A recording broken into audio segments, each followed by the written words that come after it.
Elena Carter was used to living quietly on the edge of town.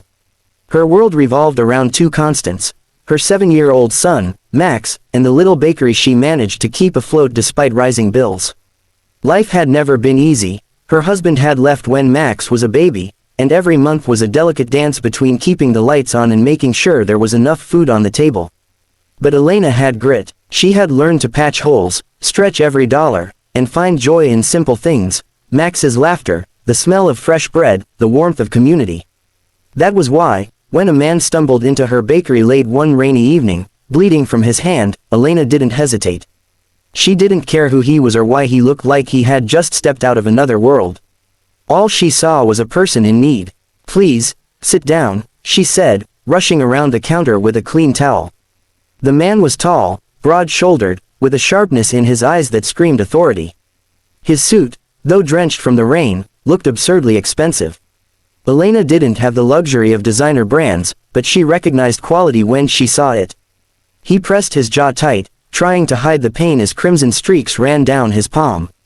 "It's nothing," he muttered in a voice that carried the weight of command. "Nothing." Elena frowned. "You're bleeding all over my floor. Sit." Something in her tone, a mix of motherly firmness and quiet defiance, made him obey. He lowered himself into a chair as she grabbed the first aid kit from beneath the counter. As she cleaned the wound, she noticed how steady his gaze was on her, studying her face like she was a puzzle. She ignored it, focusing instead on wrapping the gauze carefully. "You're good at this," he remarked. "I've had practice," she replied curtly.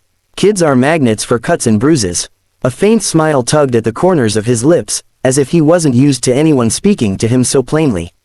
When she was done, Elena tied the bandage snugly. "There, try not to punch any more glass tonight." His eyes flickered with something unreadable. "Thank you, Miss Carter." "Elena Carter." He gave a slight nod. "Nicholas Hale." The name struck something faintly familiar, but Elena was too tired to place it. She ushered him out into the rain, offering nothing more than a polite goodnight. But the next morning, her quiet life shattered. It began with the sound of engines. Dozens of them, rumbling like a storm rolling down her street. Elena pulled back the curtain and froze. Black cars, sleek, tinted, and menacing, lined up as far as she could see. SUVs, sedans, even armored-looking vehicles. Neighbors peeked out from behind their blinds, whispering in fear. Then they stopped, every single car, and as the doors opened in unison, men in black suits stepped out, surrounding her small, worn-down house. Max, still in his pajamas, tugged at her sleeve. "Mom, what's happening?" Her heart pounded so hard it felt like it would crack her ribs. "Stay behind me, sweetheart." Before she could decide whether to call the police, the frontmost car door opened. Out stepped Nicholas Hale, impeccably dressed this time, with his hand, bandaged in her work, resting at his side. He looked completely at ease, like he had orchestrated this entire scene. The crowd of suited men parted for him as he walked toward her porch. Elena's stomach twisted. What is this?" she demanded as she opened the door halfway. "Why are there 200 cars outside my house?" Nicholas met her eyes, calm and unflinching. "Because you touched my life yesterday, and I don't let debts go unpaid." Her breath caught. "Debts? I only wrapped your hand. To you, it was small," he said evenly. "To me, it was everything." Elena stared at him, bewildered. Then, suddenly, the name clicked in her mind. Nicholas Hale, the billionaire tycoon who dominated headlines. A man with empires in real estate, technology, finance. A man said to be untouchable, ruthless, feared. She had seen his photo once on a magazine cover while waiting at the grocery store. And now he was standing on her porch, flanked by an army. "I don't understand," she whispered. Nicholas glanced at Max, who was peeking around her side with wide eyes. Something softened in his gaze. Then he looked back at her. "You gave me something I haven't had in years," he said. "Human kindness, without an agenda." Elena shook her head, trying to steady her voice. "You're making this into something it's not. I'm just a baker. I help people, that's all. And that," Nicholas said quietly, "is why I'm here." The days that followed blurred into something surreal. Nicholas didn't just leave after that dramatic entrance. He stayed, insisting on speaking with her, learning about her life. His fleet of cars vanished as suddenly as they had appeared, but his presence lingered. He came to her bakery, bought bread every morning, even sat with Max as though it were the most natural thing in the world. At first, Elena resisted. She didn't trust men with power, they always wanted something. But Nicholas wasn't pushy, he seemed genuinely fascinated by her small, ordinary world. He watched her knead dough, listened to Max chatter about school, and asked questions that made her wonder if he was starved for normalcy. One evening, as she was closing up, she asked him directly, "Why are you really here?" Nicholas leaned against the counter, his bandaged hand resting casually on the wood. "Because you remind me that not everything can be bought. That's rare in my world." Elena's defenses faltered. She wanted to tell him to leave her alone, to stop bringing his storms into her quiet life. But part of her couldn't ignore the way he looked at her, as if she was more than just a struggling single mom. Still, danger lurked at the edges. The black cars had stirred gossip in town. Whispers spread that Elena was involved with Nicholas Hale. Some customers stopped coming to the bakery, afraid of being caught in whatever web of power surrounded him. Max came home one day saying kids at school teased him about his mob dad. Elena confronted Nicholas furiously. "Your presence is ruining my life. Do you know what it's like to be on the edge of losing everything, and then have the entire town think you're some billionaire's mistress?" Nicholas looked genuinely pained. "I never meant for this to hurt you." "Then leave," she snapped. For the first time, he didn't have an immediate answer. He looked at her as though weighing something heavy inside. Finally, he said, "I can't." "Why not?" "Because someone knows you helped me that night. And they'll use you to get to me." The words sank like ice into her stomach. "What are you talking about?" Nicholas lowered his voice. "That night, I wasn't just careless. Someone tried to send me a message. A broken glass, a forced fight.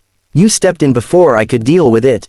Now they know your name, your address, your son." Elena's blood ran cold. "So those cars weren't just for show. They were protection," Nicholas confirmed. "My enemies don't fight fair." Elena swayed on her feet, gripping the counter. "And now, Max and I are targets." Nicholas stepped closer, his voice firm but gentle. "Not while I'm alive. Dash dash dash." The weeks that followed were a whirlwind of hidden threats and unexpected closeness. Nicholas placed discreet guards around Elena's house. He arranged for Max's school to increase security. And though she resisted at first, Elena slowly realized she couldn't deny the truth.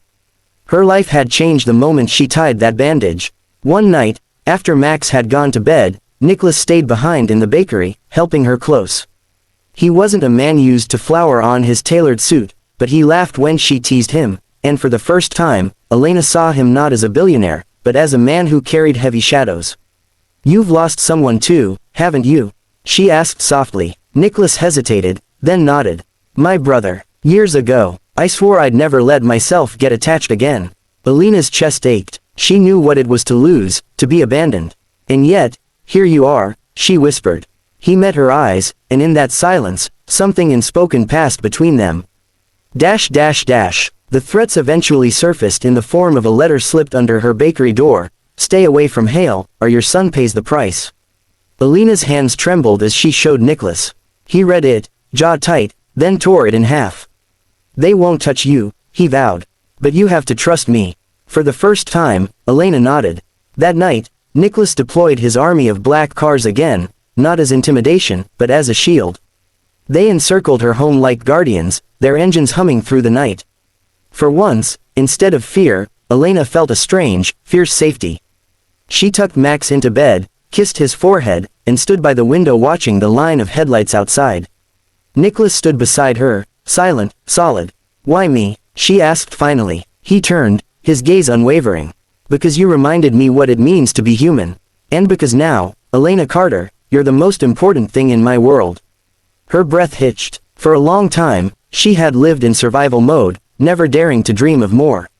But as she looked at Nicholas, this powerful, broken, determined man, she realized her life had taken a turn she never could have imagined.